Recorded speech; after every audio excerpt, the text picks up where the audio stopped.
ಮನುಷ್ಯನ ದೇವರ ನೆನಪು ಯಾಕಾಗ್ತದೆ? ಯಾವಾಗ ಮನುಷ್ಯ ತ್ರಾಸ ಬರ್ತೈತೋ ಮೆಚ್ಚು ಕಮ್ಮಿ ಮಾಡ್ತೀವಿ ನೋಡ್ರಿ. ಯಾವಾಗ ಮನುಷ್ಯ ಸಂಕಟ ಆಕೈತೋ ಕಷ್ಟ ಬರ್ತೈತೋ ಅವಾಗಲೇ ದೇವರ ನೆನಪು ರೀ. ಎಲ್ಲಾ ಕಷ್ಟಗಳು ಬರಬೇಕು. ಮನೆಯೊಳಗೆ ಮಕ್ಕಳು ಬೆಳೆದು ದೊಡ್ಡವರಾಗಬಾರ್ದು. ಮನೆಯೊಳಗೆ ಮಕ್ಕಳು ಬೆಳೆದು ದೊಡ್ಡವರಾದಾಗ ಮಗನೇ ಆತಂಕ ಶುರುವಾಗ್ತದೆ, ಚಿಂತೆ ಶುರುವಾಗ್ತೈತಿ. ಎಲ್ಲಿ ಅದ್ರೊಳಗ ಈ ಗಂಡು ಮಗನಿಗಿಂತ ಹೆಣ್ಣು ಮಗಳು ಏನಾದ್ರೆ ಬೆಳೆದು ದೊಡ್ಡಕ್ಕಾದ್ರೆ ಅಪ್ಪನಿಗಿಂತ ಹೆಚ್ಚು ಚಿಂತೆ ಅವು ಶುರುವಾಗೈತಿ. ಈಗ ನಾನು ಹೇಳ್ತಕ್ಕಂಥ ಹಾಡು ಏನಂತಂದ್ರೆ, ವಯಸ್ಸಿಗೆ ಬಂದಿರ್ತಕ್ಕಂಥ ಮಗಳು ಮನೆಯೊಳಗಿದ್ರ ಏನ್ ಚಿಂತೆ ಅಂತಕ್ಕಂಥ ಹಾಡನ್ನ ಶ್ರೀರಾಮಕೃಷ್ಣ ನಮ್ಮ ಉತ್ತರ ಕರ್ನಾಟಕದ ಬಹಳ ಸುಂದರ ಬರಹಗಾರರಾಗಿರ್ತಕ್ಕಂಥ ಜನಪದ ಬರಹಗಾರರು ಅವ್ರು ಬರೆದಿರ್ತಕ್ಕಂಥ ಹಾಡು ಒಗತಾನ ಬಂದಿಲ್ಲ ಮಗಳಿಗೆ ಬಂದಿಲ್ಲ. ಈ ಹಾಡನ್ನು ನೋಡೋದಕ್ಕಿಂತ ಮುಂಚೆ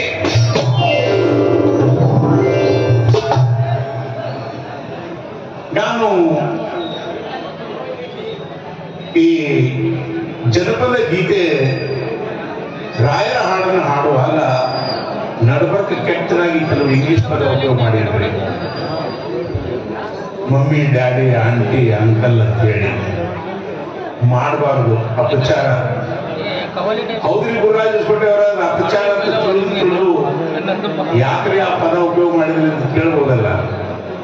ಅದಕ್ಕೊಂದು ಕಾರಣ ಐತ್ರಿ. ಅದೇನ್ ಕಾರಣ ಅಂತಂದ್ರೆ ಅನುಮಾನ ಅಂದ್ರೆ ನಮ್ಮ ಅಪ್ರಾಣಿಗೂ ಕಾರಣ ಅಲ್ರಿ. ನಮ್ ಬೆಂಗಳೂರು ಯಾಕಂದ್ರೆ ಅಲ್ಲದೇನ ಅಂತೇಳಿ ನಮ್ ಬೆಂಗಳೂರಿಗೆ ಒಂದು ದೊಡ್ಡ ರೋಗ ಬಂದತ್ರಿ. ಅದೇನ್ ರೋಗ ಅಂತಂದ್ರೆ ಕನ್ನಡ ಕಲಿರಿ ಅಂತೇಳಿ ಕನ್ನಡದ ಮೇಲೆ ಪಾಡಗಳನ್ನು ಊಟ ಮಾಡ್ತಾರೆ ಅಂದ್ರು ಅಷ್ಟ, ಲೂಟಿ ಮಾಡ್ತಾರೆ ಅಂದ್ರು ಅಷ್ಟ. ಅವ್ರು ಬ್ಯಾರೆಯವ್ರಿಗೆ ನೀವು ಕನ್ನಡ ಕಲಿರಿ ಅಂತೇಳಿ ತಮ್ಮ ಮಕ್ಕಳನ್ನ ಕಾನ್ವೆಂಟಿಗೆ ಕಳಿಸ್ತಾರೆ. ಅದಕ್ಕೆ ಸ್ವಲ್ಪ ಕೆಟ್ಟ ಅನಿಸಿ ಅವ್ರು ಒಂಚೂರು ಬಿಸಿ ತಗಲಿ ಅಂತ ಹೇಳಿ ನಾವು ಒಂದು ಜೋಕ್ ಹೇಳ್ತೇವೆ.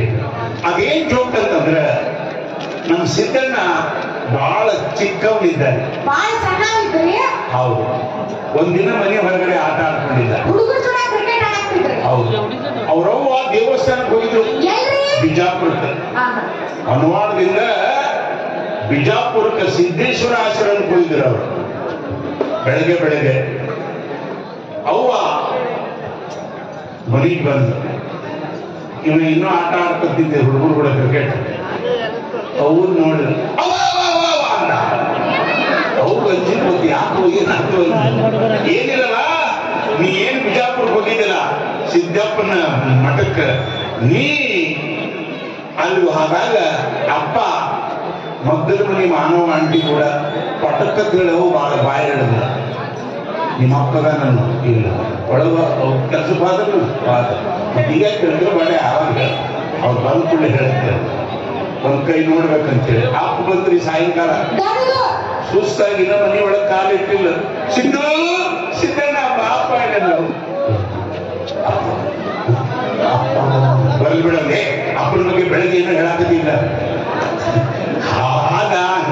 ಹೌದು, ಏನಿಲ್ಲವ, ಬೆಳಗ್ಗೆ ನೀನು ಸಿದ್ದಪ್ಪನ ಮಠಕ್ಕೆ ಹೋಗಿದ್ದಲ್ಲ, ಸಿದ್ದೇಶ್ವರ ಮಠಕ್ಕೆ, ನೀ ವಾಪಸ್ ಮನೆಗೆ ಬರ್ದೋಳ. ಹಾಗಾಗಿ ಅಪ್ಪ ಮಕ್ಕಳ ಮನೆ ಮಾನವ ಆಂಟಿ ಕೂಡ ನೀ ಏನು ಮೊನ್ನೆ ಈಚೆ ಕಡೆ ಮನೆ ಈರಣ್ಣಂಕಲ್ ಕೂಡ ಮಾಡಾಕತ್ತಿದ್ದ, ಅದನ್ನು ಮಾಡಾಕತ್ತಿದ್ದ.